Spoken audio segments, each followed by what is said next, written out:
Your name? So introduce So yourself. you believe it's so natural. I don't do it just for the camera. Yeah, just a natural conversation. So you believe the creator yourself. You said God is the manifestation. So you believe that God became the Son, manifested himself as the Son. You believe he was always the Son, eternally. Alright, so there's the sun and then there's the stars. Alright.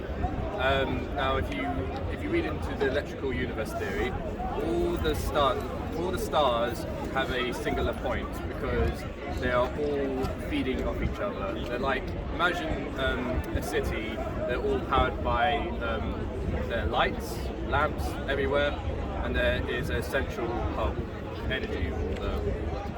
So that is basically God in the materialistic sense. And then there's the spiritual aspect, if you believe in different dimensions and that stuff. And a lot of it has been written down by all these ancient texts, like the Rig Veda, the Vedic texts, other Can I Buddha. ask you a question? Yeah. Do you know how old it is? Are you doing the live now? One of the oldest, not the oldest. Yeah. No. It's not about him on making mistakes, right? Yep. I can say, I write something, and I say this statement originally said 5,000 years ago, right? I can do that. Yeah. But do I have the carbon dated manuscript that dates back to 5,000 years ago? Do you understand the difference between the two, right? And that is the following with the Vedic text or these writings. It doesn't date back to the source. You don't have writings from the A lot of it was original passed time. down orally. Now, passed down orally. Now, when it comes to Muslims, I'm sure you're aware about how we pass things down orally. Muslim, like the Quran. Do you have any idea? Well, it's a similar concept. Like you need in order to remember things, it has to be through patterns and almost poetry in many ways. Muslims, we have something which we call a chain of narration, right? We have the source. The source is Prophet Muhammad, right? For example, right? For Islam. Prophet Muhammad ﷺ told something to one of his companions, right? We have the name of the companion who heard from the Prophet ﷺ. Name, biography. So his community, we all accept the statement, right? Then we have the person who heard from that companion all the way back coming to our time, right? Then we have called that a chain of narration. Chain must be connected all the way back to the Prophet. You must know all the individuals in the chain, trustworthiness, honesty, and what the Prophet said about them. Chain cannot have a disconnection. For example, one person is narrated, a person who never met him, right? He came after him 100 years. So that kind of concept, we call it the science of narration, science of narration. That only exists. Now when it comes to in the scriptures, if you go as some chain of narration, right, of your oral tradition, who told you? the right thing. You don't have anything. So anyone can make a claim that, this is actually one of the ancient, etc. Right? Where is the evidence? Right? So a lot of people, my friends actually writing. Maybe I'll give it to you. Right? He's writing that the origin of humanity is one of these. So a lot of people think that the origin was pagan. No, the origin was monotheism, paganism. Right? So people start worshiping one creator, then it moves to objects, it's a long argument. It's not what I'm referring to. What I want to talk about. You say God is not energy source that feeds everything. Right? In my opinion. Now, if God is the energy source feeding everything, yes, you believe that energy source is eternal, always existing, and the energy that it feeds, right? These things like you are created. Are we also eternal, or are we created and they give it energy? I say our consciousness is eternal. And our bodies, because it's recycled, matter, all that stuff. And the God itself being eternal, I say also, because the Big Bang, people don't point to what happened before the Big Bang. So I suggest that right now we're expanding the universe, but at some point it's going to collide back into itself. That will be another Big Bang. So it repeats itself, cycles. Okay. Now, just to clarify a bit more, I was asking, but you said that is the physical world, right? Like the universe, is it something that has a beginning, starting point, does start giving energy? That's the question. I don't particularly believe in the linear progression of the universe necessarily. I can believe it more like like a wheel. Like there's no beginning and end. It's just So you don't believe the physical world has... So you worship the creator or you worship there is the material aspect of the creator. The closest we can get to is the sun. The other religions, the world, the sun, so I do believe in Atlantis. you support the other? Because Islam, whether was in the Middle East 1,000 years before Islam, say China, India, Japan, Europe, Africa, sun deity always has Arabicus in front, and then they evolved into the different religions that we have today. For example, what do you know about the ancient Egyptians? Derived from the Atlanteans. No, it's not who did they derive. Did they just worship the sun? Did the pagan Arabs and Mecca refer to? Did they worship the sun? I never know. Pagans, Arabs, and Mecca believe these objects, right? Are intermediate objects. Who they refer to as Allah. They believe Allah is not just an energy source. So their beliefs are completely different. That's how similar to Why did they worship the They worship the individual. Actually, they believe these people were righteous. They were righteous manifestations of the That's why I'm saying they believe these people were righteous. They believe you know before you're righteous. Then they said, if I asked them to ask God, it's easier than someone like me who is not good asking God directly, right? That was their faith. Their faith is completely different. That's what I think. What people think that paganism is just one thing, right? Where you say, oh, these people are pagan, these people are pagan. Pagan beliefs that contradict each other. You cannot make the claim that we're all pagan. No, we have different beliefs about creator, about creation.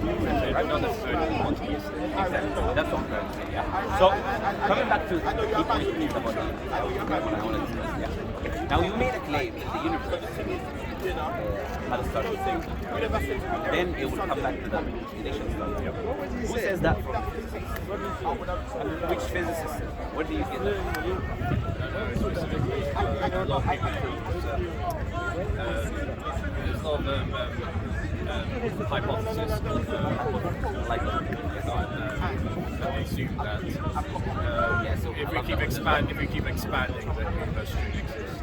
no, they don't. There's three theories, right? And the weakest is the one you're referring to.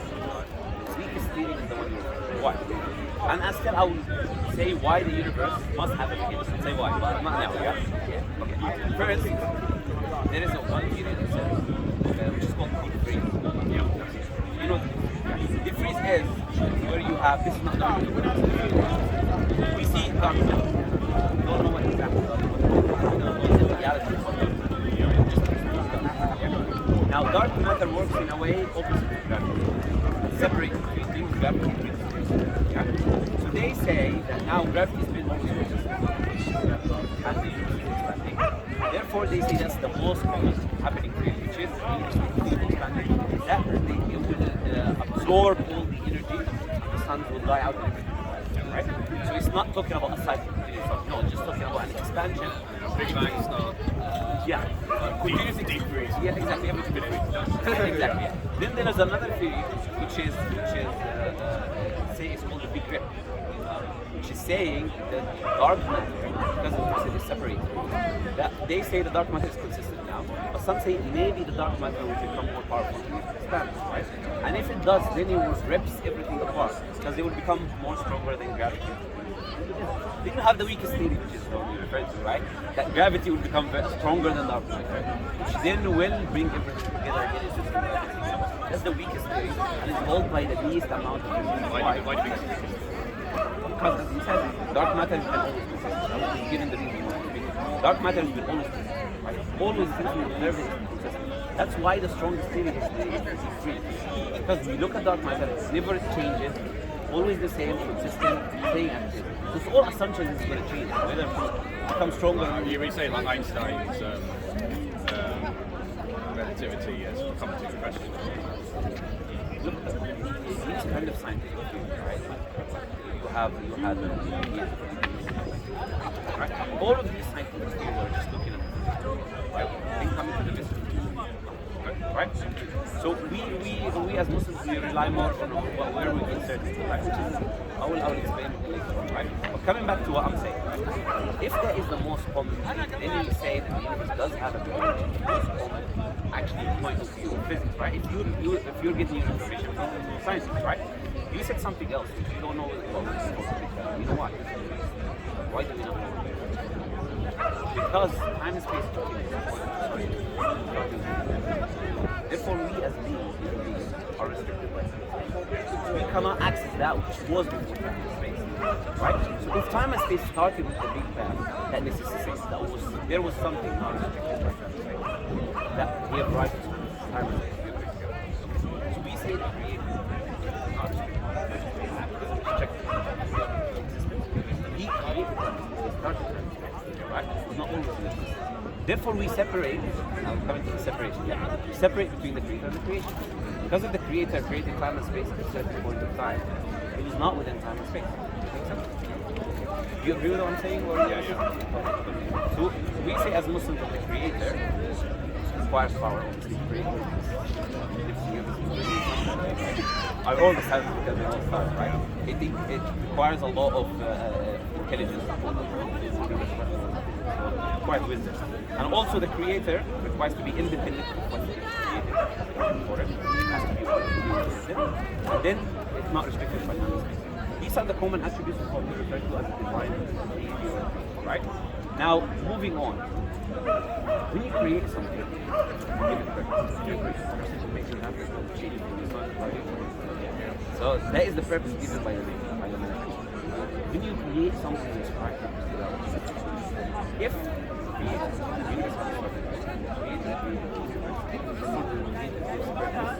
and reason and functions for it. Make sense?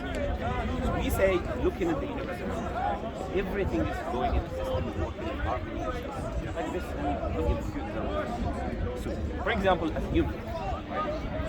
We breathe oxygen and we give out oxygen. We have this tree. This tree just happens. Just happened to give us oxygen, take carbon dioxide. So working in complete harmony with our existence. And if this tree is not there, we will be all dead. Why? Because we produce 15 tons of carbon dioxide each year. That carbon dioxide goes to the ozone sphere, which is 0.04 carbon dioxide. We all burn because the more carbon dioxide in our atmosphere, the more the tree says, right? So this tree is saving our life in a sense, right? This is the harmony we create. Look at that. Everything else is working hard. Now we come to that human being guy, the odd one out, right? We're saying the odd one out was not following the harmony again. Why is everything in the universe doing this? Following the laws, the natural laws that God has placed. You only find the human being is not doing that, unfortunately. He's not submitting to the natural laws of his creation that the creator has placed in his creation. I think he is. Tell me how. How do you think? Yes, we all flesh and blood, but when I mean physical laws, I don't just necessitate with the flesh and blood. When we are flesh and blood, Allah did not, or the Creator, as you said, not only create us flesh and blood, He also gave us consciousness, right? Part of us. I think there are creatures that have consciousness that are as good or Yeah, Islam. And Islam says in the Quran, right? Allah created us. Image is created. traveling, and then he said, Allah creates creation. Also, Allah says, these are all indications that there are things we don't know, right? Allah says also in the Quran that He created the human being and He favored the human being over many of His creations.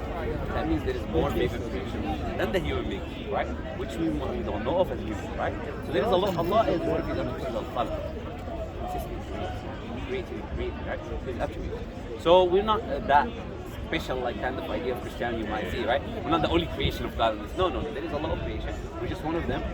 That God wants us also to submit to His laws, His commands, right? And His moral aspect, His moral commands. Because we are within His creation, so we should be in harmony with everything around us. Do you agree that laws prescribed by Islam can also be seen in science? What do you mean by that? Clarify what you mean. Let's take homosexuality, for example. Can you say there's yeah, I don't mind. there's intrinsic knowledge, intrinsic the internal and external. So internal is through experimentation, scientific, speculation. The scientific method, which is kind of clearly describing it, studying the physics, right? Natural world through experimentation, right? That's the scientific method. Yeah, scientific method. And there's the external knowledge, which is tradition, Islam, Christianity. So homosexuality, for example, you say is problematic. I do. As a Muslim, I'm presuming as a Muslim. Yeah, I know, that's right. Yeah. And from a scientific point of view, you say like, well, hypothetically, if a tribe allowed homosexuality to go quite rapidly, then the birth level is reduced. It makes them vulnerable to either other tribes easily conquer them, or it corrupts the morals of their tribe. If they become homosexual, Or if you allow homosexuality to run rampant. you're saying if you allow homosexuality to become rampant, the tribe becomes weak. So I don't still understand what you're trying to say. I'm saying like because Islam has it in their traditions to outlaw sodomy, you know. Don't you think that? Okay. Do you think it's something that they learn through experimentation? Coming back to the discussion that we were having, we believe, right, that not the only source of knowledge is the right, which is what you're trying to describe, right? If I made this phone, assuming I made this phone, who knows the most about this phone, me or anyone else? Right? So if God created the creation, right? As we put it, if the Creator created the creation, then who knows more about the creation? Creator or us? Right. So if the Creator tells us something, do we still need to experiment as efficient beings and keep repeating our experiments, right? On the thing He told us, not on the things He didn't tell us. Because scientific method was developed by a Muslim. Ibn Haytham and he developed a scientific method in his book called Optics. He's the first. Yeah, he developed it. He developed it. He was there.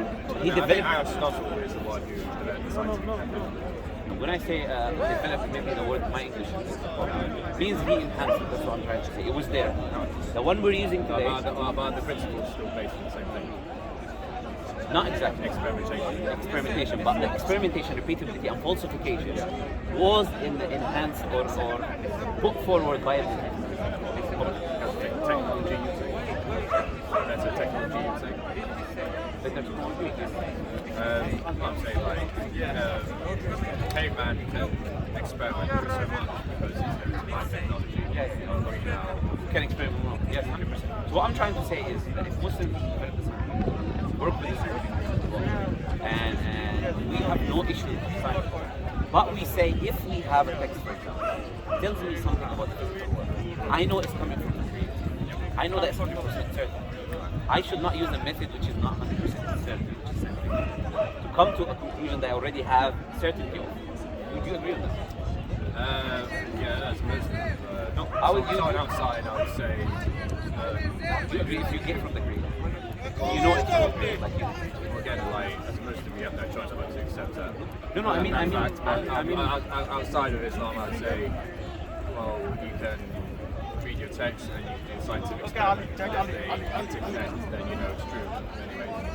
Okay. I'm saying like So I'm then- saying like whoever writes text, any religious text, like saying that they are fallible things. Okay, so there's two problems. I think maybe my question is nice. I'm saying Muslim outside. I'm saying that you are the person who's Jamie. Yeah. So Jamie, I'm saying as Jamie, if you know for certain, God told you a certain thing about it. Even now, you know for certainty that kind of statement is from God. Would you still require to go and research to make sure whether what God said is right or wrong? You already know it's from God. You have evidence it's from God. Personally, yes. Okay. Then you believe that God is perfect, doesn't make mistakes. I'm assuming he's not making mistakes. You look at the universe, you should have the answer for that. Personally, I would say, just looking at the universe, looking at the heart, looking at the amount of knowledge that you require to create that universe, constants that within nature, laws that within nature, would necessarily lead you to the conclusion that God is ultimately wise, right? It's not like infallible beings like you and me. So therefore, if I know something is from God, me questioning it would just, to me, would be ridiculous, right? But some people, and that's the issue, right? The issue that we come back to, which is about something. So if I know it's from God, but I say, no, I know it's from you, I know it's perfect, but I don't want to submit it to your laws, right? That's an issue. We have no issues with this, because this is scientific, right? But we cannot say if it opposes the Quran, then what you say. Then we research. I'll tell you what. Do you agree scientific method does not lead to absolute certainty? You believe that? No, it doesn't. Yeah, that's what I'm trying. Yeah, so I'm saying would you agree? You said no. You mean yes, right? So if you agree that scientific method does not lead to absolute certainty, and if God says something, is it absolutely certain? If you know, not even Muslims now, don't think like I'm speaking of Muslims. I'm saying generally, if you know, Again, my conception of God is not imperfect God. Well, again, Not a maximum. yeah, but again, I'm asking. yeah, but I'm saying like, how can you believe that you know that the Creator would tell you this? Yeah, that's good. You can ask me that. I find It's a good question. problematic. It's a good question. It's a good question. And you should ask for the evidences, right? Whoever comes to you says the Creator said this, God said this, ask for evidences, right? Now I'm going to give a general case that I think. Yeah. Generally, yeah. First for text, any text that claims from God, any text that claims from God requires A, we preserve. You agree? Because if it's from God, it cannot happen. Corruption cannot happen to it. It's given us as a guidance, right? Two, it cannot have contradiction. Because we just say God, there's no contradiction. Yeah? Number three, it must have evidence to prove it's miraculous in the sense that it comes from the Creator, right? Not just things that any human being can. Makes sense? Rational conclusion. Now we look at the Quran. Well, first we try to apply that look at other scholars. The only Asian religious scripture that is preserved fully, completely, the way it was with revelation, right? This is about preservation. Number two, the only book that I believe personally claims there is no contradiction, and if there is a contradiction, it's not from God, it's the Quran, right? Look at other books, multiple contradictions. I don't want to offend anyone by saying which religion, but I'm sure people know, right? Yeah, not just many religions, right? The New Testament, Old Testament, and even the Hindu scriptures. These scriptures are the famous religions of the world. I can give examples if someone wants to hear. Anything that passes down orally is going to have some Yeah, communication. I would say no, but I'll tell you why not. But I kind of agree and disagree. I agree and disagree at the same time. I'll tell you why not. Okay, so number three, I also say the only religion that has proof it's from God is Islam as well, right? So I put this criteria, which I believe any rational, objective person would agree with, right? It's not a Muslim criteria, no, but it's a rational thing, right? Okay, now we said the Quran is my challenge. Yeah? It's my challenge. I'm here. I come by. Anyone who has contradictions can come and say, bro, look at contradictions there. Yeah, I don't mind. Yeah, there's no contradictions in the Quran. And chapter 4, verse 82, it says, if it has any contradictions, it's not from God. Right? So I would leave Islam because what the book says is there is no contradiction. Why would I leave a full religion when it says it's not from God? Right? Okay. Yeah. Oh yeah. But this is then people who are not openly sincere with this. Right? I like people to be objective sincere with this. Right? And also Islam has commandments. People generally will not follow this commandment. Like for waking up in the morning for prayer, to pray, yeah? Fasting for full month. Unless you know this is true, right? You wouldn't be doing these things. Do you agree? Right. So the preservation part now, which you mentioned. Then I will come to the other part, right? Preservation part. If something is orally transmitted through one person, yes, then I completely agree with you. It can be corrupted. If something is transmitted, what we refer to as we have a term, we call it as tawad. You know what it means? It means I told you something.